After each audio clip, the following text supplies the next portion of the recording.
and then minings. And also, this is some area they kept top secrecy. So some people say some nuclear, damping nuclear waste, like that. So in any way, today I think environment situation is something very, very serious. So I am more concerned with this environmental situation, because political difficulties, once we understand, we should understand and develop, then within few months it can change. But once damage environment done, it takes decades. And particularly some Indians or specialists, they say Tibet high altitude and dry climate, once you see damage environment done, recover by nature take much, much longer time.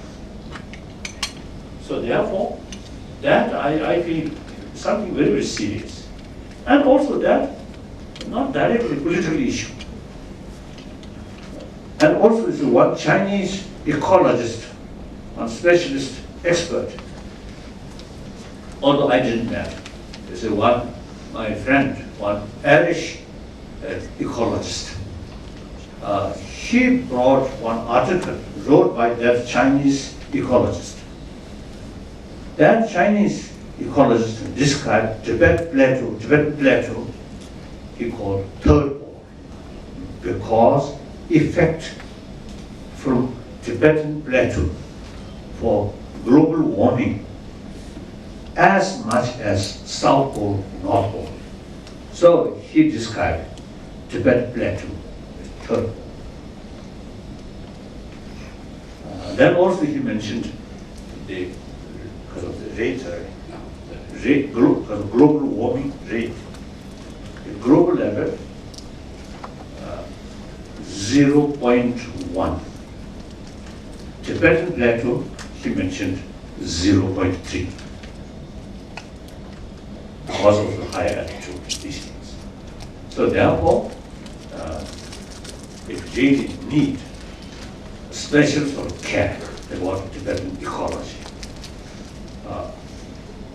So therefore, I often, you see, suggesting many European parliament, including the Japanese parliamentarians, I usually say, should organize a group, visit Tibetan plateau at Tibet, and including some ecologists, some scientists, some specialists, and study what's really happened and what's now best to so that to pay more cautious like that.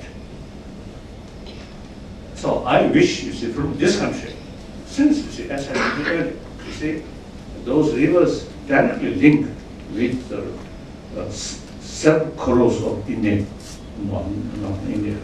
So I think some scientists, some ecologists, purely non-political, with help of Chinese ecologists, I think go there and try to organize and go there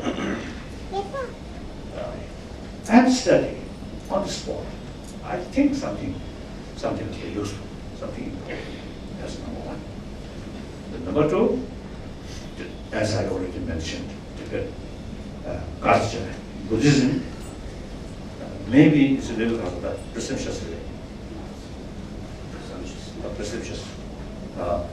or prejudice. I am Tibetan Buddhist, so maybe a little bit sort of because of that, as a prejudice, maybe. Now last over 50 years, as you mentioned, the longest gas of Indian government. So you mentioned. So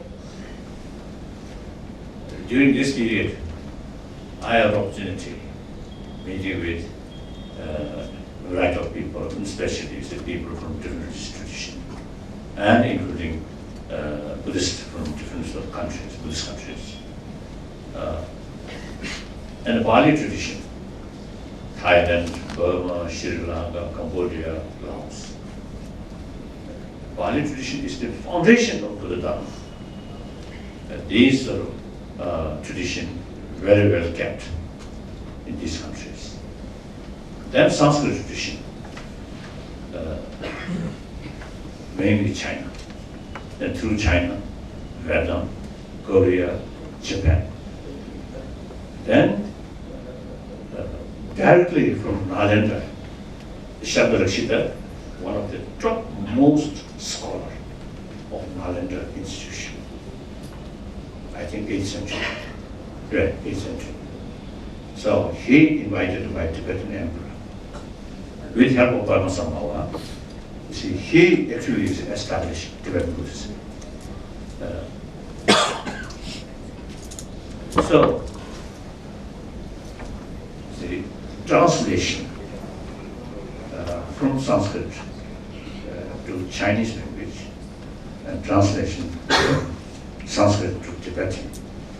Now, many scholars, they found Tibetan translations are much more sort of authentic, accurate.